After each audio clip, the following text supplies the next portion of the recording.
Hi, everybody. This is a review video of the first graders, a brief history of drama written in English. I normally use our online lesson program, Easy View, but now this time I decided to try something new. So I want to talk about the brief history of drama, and instead of using the Easy View, I'm going to just try give you explain in new style, and this is a live broadcasting. So I guess if some of you happen to listening to this video live, you can throw me a question about this topic at the same time. So here it says a brief history of drama written in English. The paper, you guys remember this one? So I'm going to try to talk about the review of this material. Okay. So, like the other short history of genre included in this book, it would be impossible to pretend to cover the history of such complicated matter in a few pages. So, it says that the history of drama is quite long and complicated. It's impossible to explain everything in this short amount of paper. However, it's in order to introduce you to or to review some aspect of this history material relevant to the development of drama in English has been divided into three large sections. So they divide this history of drama into three sections, remember? So the first one is middle or pre-Renaissance drama, second one is the Renaissance drama, and the third one is modern drama.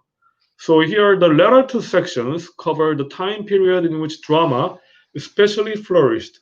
So here, as you guys remember, Renaissance drama and modern drama in during the Renaissance and modern period, many dramas are written. It was flourished. So the first section suggests some of the roots for the development of drama, which at the time was occurring in Great Britain. Whereas the medieval or pre-Renaissance drama, it talks about the root, talks about the origin of how drama come into play, how the play uh, began at the very beginning. So here we are going to talk about these three phases: medieval and Renaissance and modern drama. First off, we have medieval drama from 12th century to 15th century. Well, because of the interest in the Middle Ages in recent years, you may have encountered some version of medieval drama at fairs where there is an attempt to replicate this period in British culture. So here it says that nowadays, Middle East, Middle Ages are quite become popular in many areas. So if you go to fairs, if you go to drama festival, if you go to play festival, you are easily encountered the material replicating. Replicate means copy or imitate. Do you remember? So if you go to a drama festival or play festival, you easily encounter drama imitating the medieval period nowadays. And you can find short clips on the performance of medieval stage performance on the internet. Or you can easily find some of the materials or clips about the medieval period or actual medieval performances. And there were really two essential phases in dramatic performance in these centuries. So during this medieval period, there are two essential phases. In the early phase, the Catholic Church used dramatic representation to assist a non-literate population learning material relevant to the faith. So you guys remember, right? So during the medieval period, there are many non-literate people. Many people were not able to read or write. So the Catholic Church, they wanted to teach these people with the Bible, and problem is that people didn't know how to read.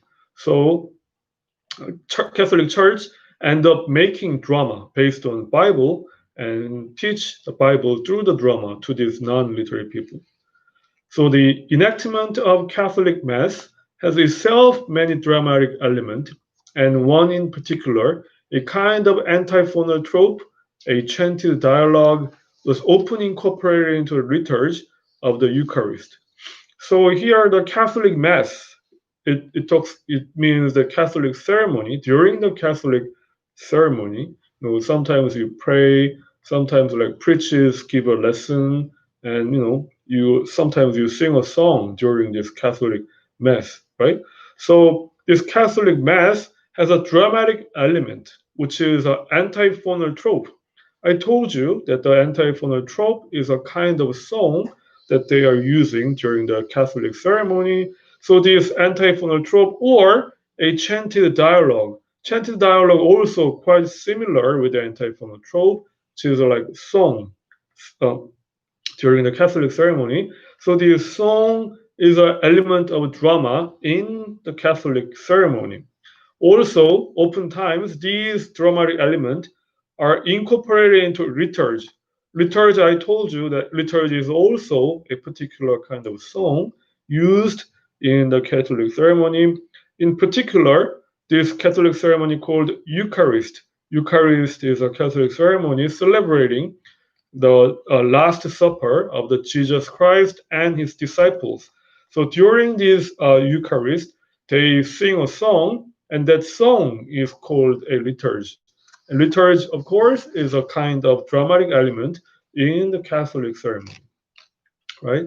So we can find this dramatic element from the Catholic ceremony itself. So eventually, stories from Bible were incorporated into a liturgical event connected to this ceremony. So sometimes, these Catholic Church take out stories from a Bible and they make these stories into a song, into the form of song, into the form of liturgy, and they used this song during this Catholic ceremony, and this song is a dramatic element.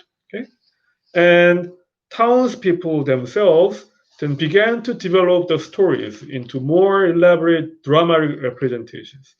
So not only the Catholic Church, but also these townspeople, ordinary people, start to develop the drama, and forming guild or managing groups with particular biblical stories connected to particular groups. So do you remember the meaning of guild? Guild is a group, right? So these ordinary townspeople, they formed a different group, they formed different guild, and made a story, made a drama based on the biblical stories. And eventually, the production moved out of the church and on to what were called pageant wagons. So these townspeople now not only making the drama based on the church and the Bible, now they went out of the church. Now they're making drama based on some other stuff. And they use these pageant wagons. Do you remember the wagons? Right? They pull around these wagons from town to town and perform their drama on the wagon. And this pageant wagon is a portable stage that could be moved from town to town for performance. So these townspeople use these pageant wagons, and the stories were often grouped into cycles. So some students ask me these are the meaning of this sentence. The stories were often grouped into cycles. So cycle means the series, right? So nowadays, when you look at the drama or play, we make series of drama, long series, right? So this cycle means series. So here in these old times, 12th and 15th century, these townspeople made the drama like series of drama, not just one play or not one drama. Okay, so soon the public was able to view various versions of Bible stories in performances that were designed to both educate and entertain.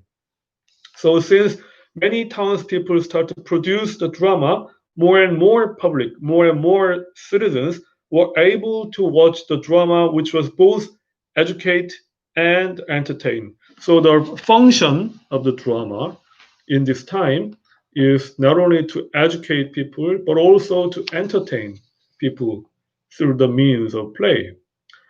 Okay, so melodramatic version of Herod and the Massacre of the Holy Innocent, or Noah quarreling with his wife, became popular features of this plays.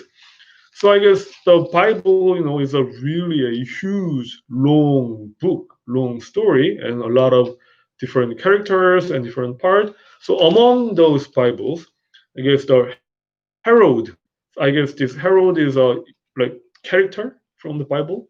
So the Herod was quite popular, and the massacre of the Holy Innocent. Massacre is a killing so many people, right? So I guess this section in Bible just calls the massacre of the Holy Innocent.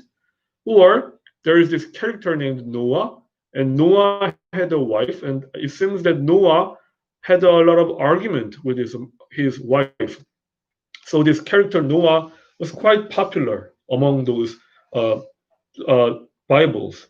So this Herod and the massacre of Holy Innocent and the Noah quarreling wife were some of the popular plays, often called a mystery. Uh,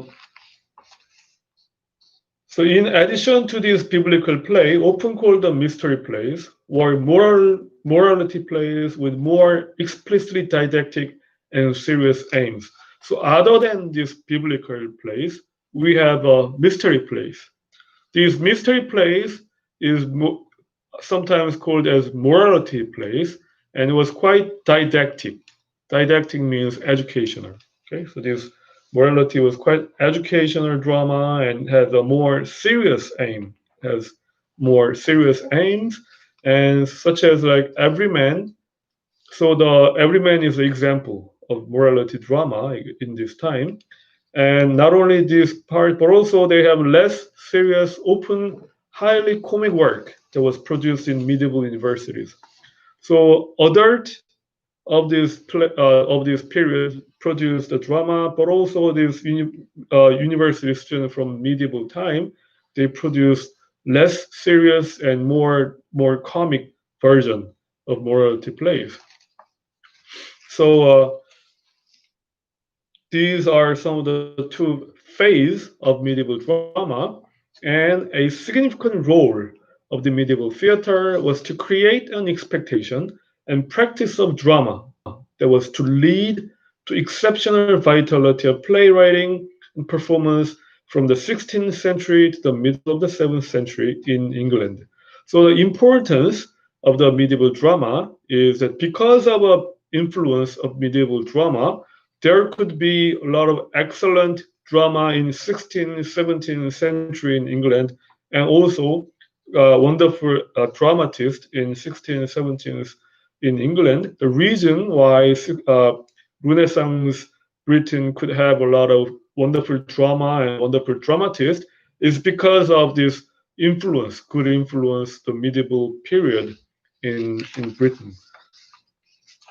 And so the period of such influential figure as Shakespeare, Christopher Marlowe, and Ben Jonson, and others. So these are famous writers in the Renaissance drama, such as like Shakespeare, Christopher Marlowe, and Ben Jonson.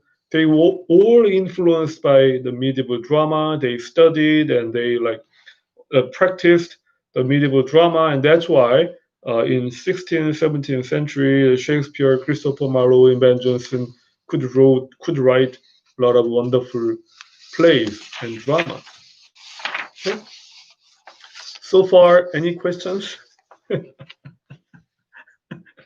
Oh, wow. I guess I have some students watching this live. So you guys have any question on the material yet? No?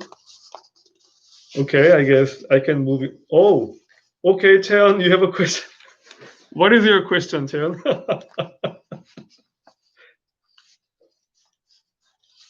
Wow, Taeyeon is studying really hard.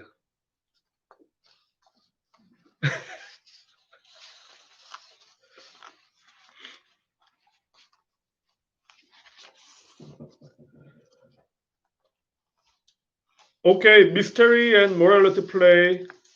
I guess we can consider mystery play and morality play same.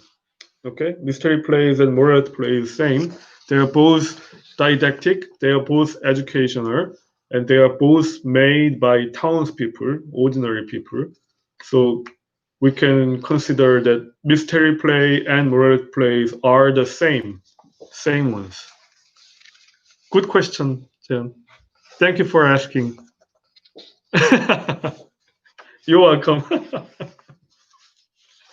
Okay. Any more questions?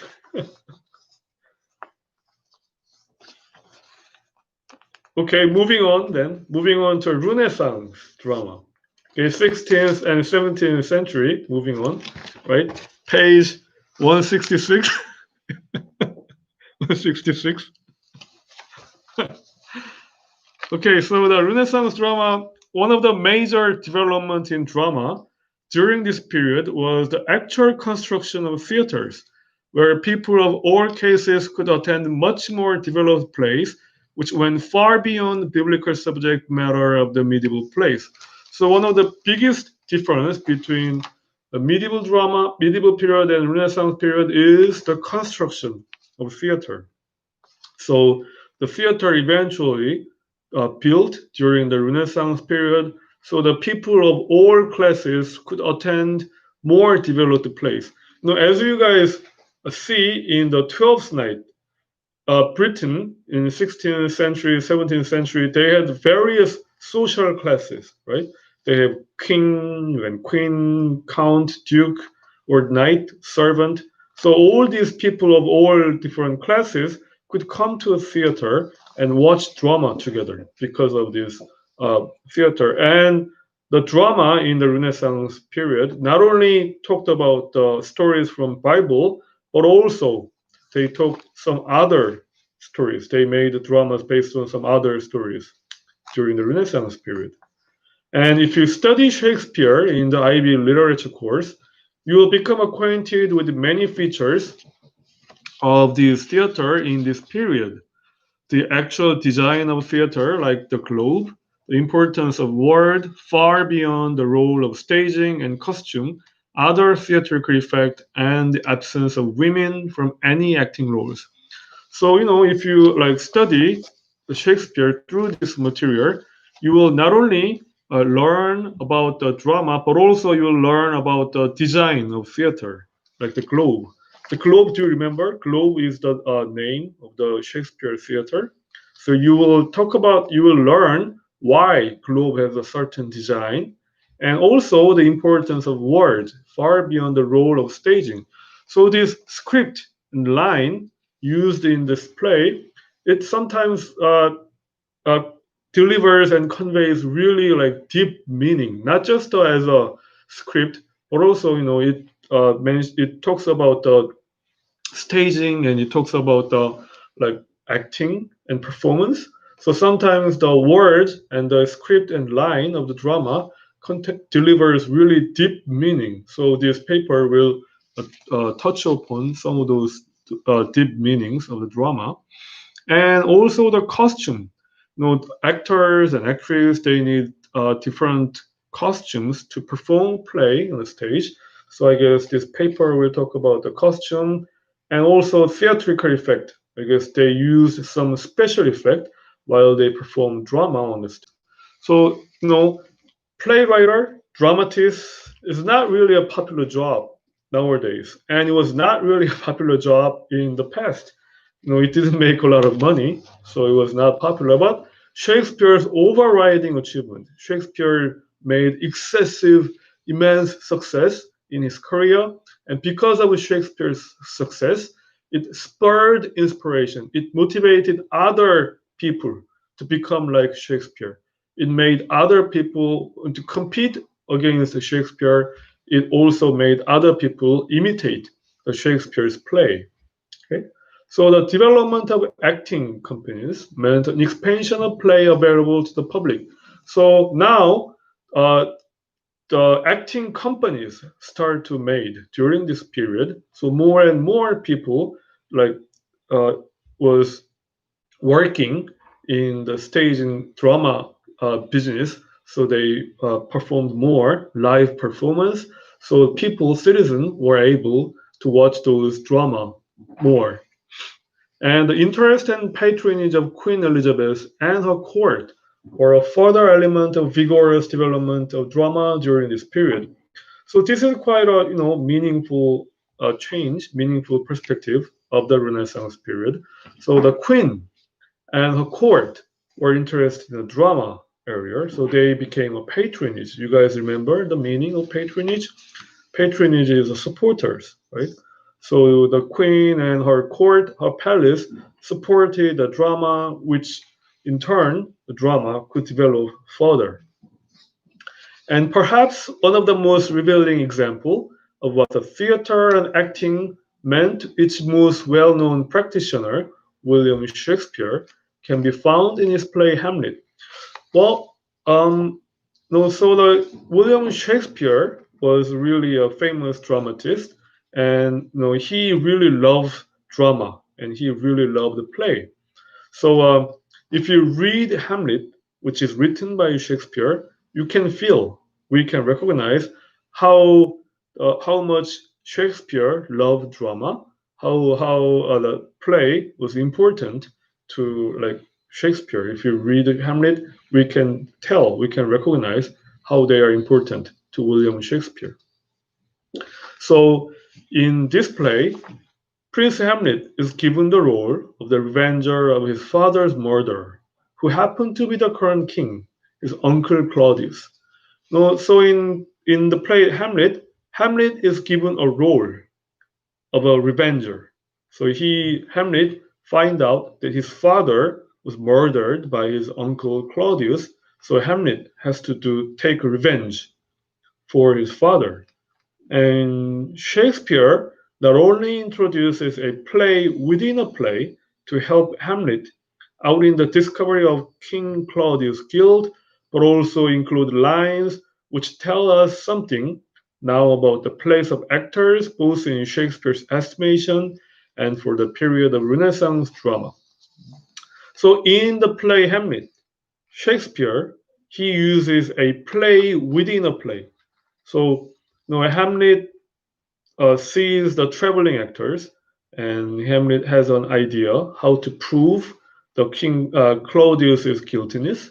So Hamlet uses these traveling actors to prove the guiltiness of the Claudius, and this is the play within a play, and it tells us how much Shakespeare loved the play or drama, because Hamlet itself is a drama, but just writing on Hamlet, simple Hamlet, was not satisfactory for Shakespeare. So Shakespeare wrote another drama inside Hamlet. That's how much Shakespeare loved drama. And also, if you read Hamlet, you can also tell how Shakespeare thought about the players, how Shakespeare thought about actors in his own time. Also, if you read Hamlet or if you watch Hamlet, it tells how much like Renaissance period, the estimation or value of the players, the value of dramas during Renaissance period. And Hamlet lets the audience know that his plan is hatched. So in the play, Hamlet lets the audience know that his plan is ready. His plan to prove that Claudius is guilty is ready. And Hamlet says Hamlet says things like that. The play is the thing. So it means that the play is really important thing for Hamlet. And wherein I will catch the conscience of the king. So within a play, I will try to catch the guiltiness of king. That's what Hamlet says. And Hamlet is written by Shakespeare. So this is how Shakespeare thought about the play. Shakespeare thought the play is really important thing, and maybe the Shakespeare is going to use this play to prove the guiltiness of Claudius. So Hamlet is inspired by the arrival of a group of traveling players to come up with a further step in his plan to revenge his father's death. But his presence also gives Shakespeare the opportunity to celebrate acting itself. So the Hamlet, he has this idea that he saw these traveling actors, traveling players, visiting his hometown, his palace, and he has this idea that how to use these players. And so these really traveling actors, traveling players help Hamlet prove the Claudius guiltiness. Not only that, just this play within a play, Shakespeare, by writing this play within a play, he himself celebrating the acting itself. Shakespeare just loved acting itself. So by writing a play within a play, Shakespeare himself celebrate the acting itself. And also when Polonius, the Lord Chamberlain, suggests he will look after the players according to what he thinks people of their classes deserve, Hamlet scolded him. So Polonius is another character from Hamlet. Polonius is the Lord Chamberlain. Lord Chamberlain is a servant for the king. Okay, so Polonius now serving the Prince Hamlet too. So Polonius tells Hamlet that the Prince Hamlet, don't worry about these traveling actors. When they visit our palace, I'm going to take good care of them. I'm going to take good care of the traveling actors in accordance with their social class. I'm going to give them a good treatment in accordance with their social class, which is actors. And upon hearing that, Hamlet scolded Polonius. Hamlet became angry about Polonius because Hamlet believed that these actors, they are really important people. So they deserve more like excellent treatment, not just for the treatment for the actors, they deserve much more. So Hamlet scolded Polonius, and Hamlet says, God's bodkin, man. So bodkin means needle. So Hamlet says to Polonius that the traveling actors are God's needle, God's bodkin, meaning the traveling actors are really important people. So you, Polonius, you should treat them much better. Okay, that's what this sentence means. God's bodkin, man, much better. Okay, so he speaks of them as the true recorders of the times. So Hamlet speaks of traveling players as the true recorder of the time in which the court is living, the abstract and brief chronicles of the time. So Hamlet called these traveling actors as the abstract, brief chronicle of the time. Chronicle is the history, right? So Hamlet calls these traveling players as the abstract, brief history of the time, and really consider these actors are the important people. Okay, and now we are done with the Renaissance drama. So before we move on to modern drama, any questions so far? Do you have any questions? I guess not.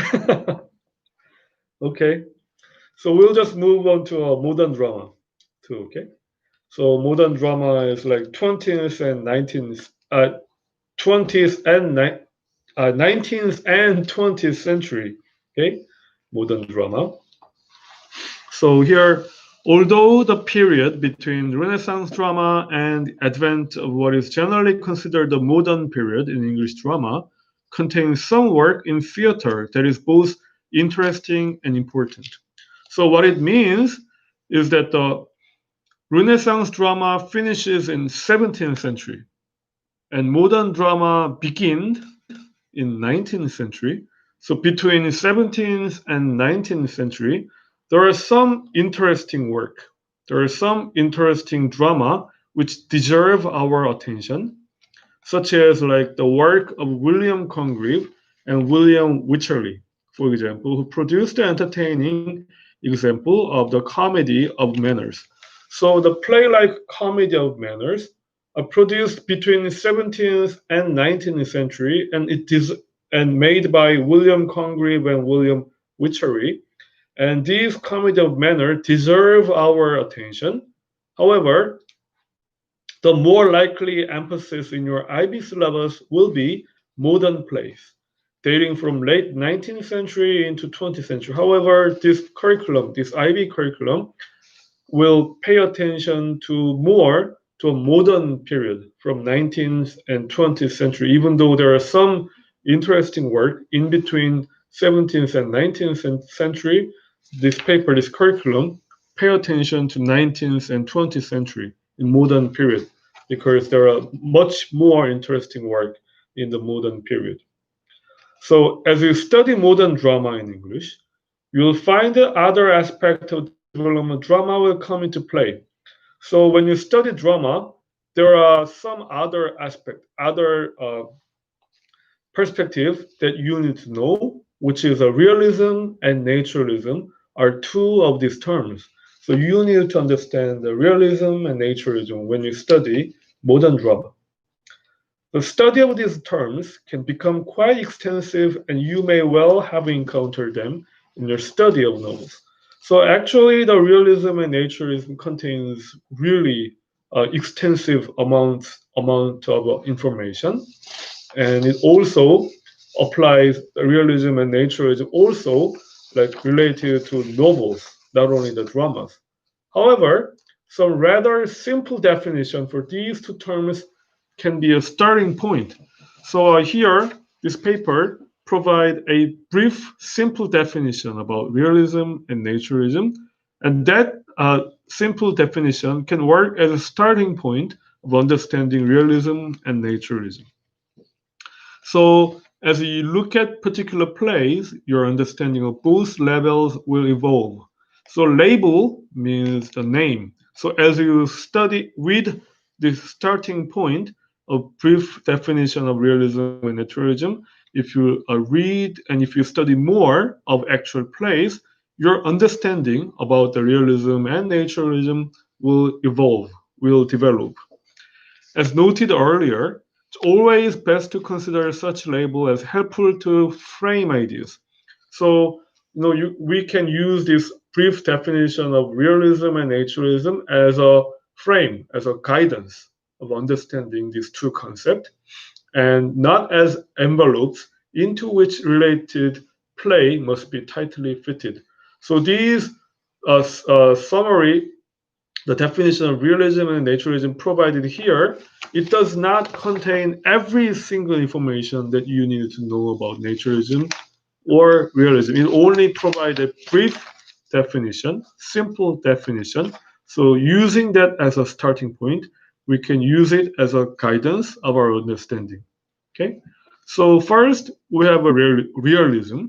So realism, often defined as an attempt to show life as it is really lived. Realism presents problems both for the playwright and for the audience. So the realism is the interpretation of a drama that try to interpret drama as real as possible. So this realism present problems for both the writers and the watchers and the audience. So a willing suspension of disbelief in the widest sense is required in order for us to see on the stage or read in the script things that are not somehow selected, contrived, and arranged in a way that life can never be. So many students ask me a question about the meaning of a willing suspension of disbelief. Okay, so the willing suspension of disbelief is willing means voluntary, and suspension means stop, and disbelief means not believing. So, like willing suspension of disbelief is the voluntary stop of not believing. Okay, so we need a willing suspension of disbelief in order to read or in order to see the performance on the stage. It means that all of us, we know that the drama is not real. We all know that movie is not real, but we willingly stop distrusting. We willingly stop like the stories in drama. It's not really happening in our real life. However, we just willingly stop disbelieving the drama or play, and we just try like pretend that this thing is real. Okay, and still Movement, actions, conversations can certainly be presented in a play as replications of everyday human event and behavior. Again, replication means imitation and copy. So even though we know that the drama and play is not the real thing, still the drama and play, they can still imitate, they can still copy our human behavior, our human event realistically in the drama, even though it is not real. Okay? So certainly, early practitioners of realistic drama were eager to move away from what they saw as romanticism of earlier work in the 19th century. So the early 19th century, romanticism was popular. Romanticism, many of us know that this romanticism is just a exaggerated, happy ending, beautiful story. For instance, you have a really pretty girl who is quite poor, and she was going through a hardship.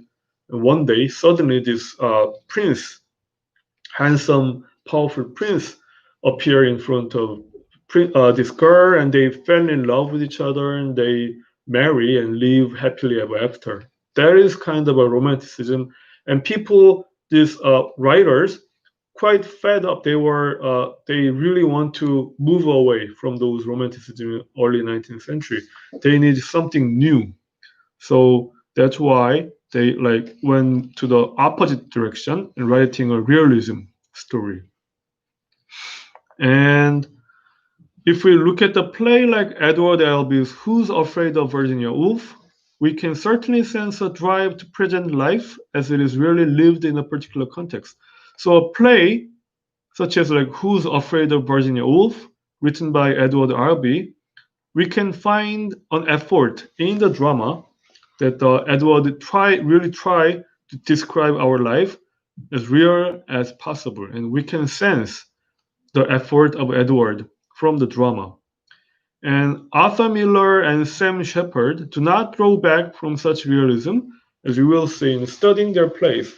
And Arthur Miller and Sam Shepard, also the realistic dramatist who tried to write their drama as real as possible. Okay, so realism, in summary, is an effort to describe our life as real as possible. Okay, so before moving on to naturalism, any question so far? Anything that is not clear? Any questions, you guys? No? Okay, moving on to the naturalism. So here, in some ways, naturalism in drama may be even more problematic. So the naturalism tend to ask a lot of questions, naturalism tend to raise a lot of issues for writers and for the audience.